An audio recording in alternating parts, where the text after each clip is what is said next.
Even though I know my videos don't do as well when I don't wear makeup and I have my hair up, I still want to answer your question, mainly because I actually have energy to make videos today. Lately, TikTok has not been that much fun for me, but I'm trying to get back into it. So anyway, sorry for the long intro. I just like talking to you guys because you're like super cool. So I've worked in the restaurant industry since I was 14 in Charlotte, North Carolina. I have predominantly worked at upscale restaurants, but I've also worked at sports bars and stuff like that. When I was working at a restaurant called 131 Main, I had gotten fired from there. And the way I got fired was I was having a hard day. You're allowed to have a career day there where you don't have to have a reason. You have one day where you can just be like, I gotta go and, save your career up at that job. Now, keep in mind, I've also worked at Hooters, and everyone always told me, oh, Hooters is the gateway to strip clubs. And I was like, no, it's not. And it really isn't for a lot of people, but I like attention. And I'm also very comfortable with nudity. I always have a quote, "You're not really my friend unless you've seen my tits." So I took my career day, I went out to the parking lot, which was like a block away over by the dumpsters, and I screamed at the top of my lungs just to have some kind of release of all the anger that I was feeling. Yes, it was kind of self-inflicted because I was late, the person that was opening with me was late, and our manager told us that we were not allowed to have tables on the busiest brunch Sunday of the month until everything was set up, and then he nitpicked before giving us a table, even though the bartender was swamped. Anyway, I'm sorry, I gab a lot. Now, the Hooters that I used to work at, the manager that was there, he and I got fired for a reason. That was when I was like 19.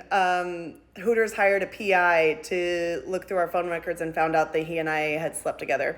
Anyway, he and I never were intimate after that, but we became friends, and he said, hey, I saw you got fired from your job. I saw you need a job. Why don't you come in, talk to one of the managers at the club tonight? So I show up, and immediately when I walk in, I see this over 6 foot tall Barbie girl just topless, and I'm just like, oh my God, there's tits already, and I am just in the front foyer, like, what the fuck? I apply to be a waitress. I tell them the story about how I got fired from the job that I was at previously. Mind you, I got fired on April Fool's Day, so I thought they were joking. They were not. The manager that I interviewed with, he and I have been friends now my entire career at this strip club, and I've been there for 12 years now.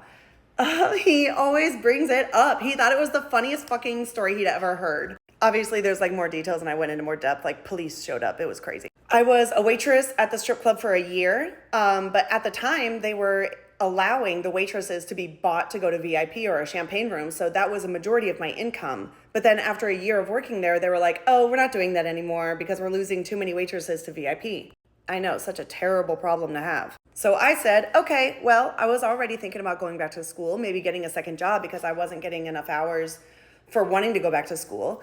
And so I said that I wanted to start dancing. So my manager told me that if I wanted to become a dancer, I could, but I had to make sure that I actually liked dancing and not the idea of dancing. Because if I wanted to go back to being a waitress because I didn't actually like it, I would have to have a 3-month hiatus in between both roles. Now, this is not a normal rule. They don't have this rule anymore, I don't think. I don't know. So I went down the street to another club that was a hole-in-the-wall shopping center fucking place, and I got hired there. I danced there for like 3 days.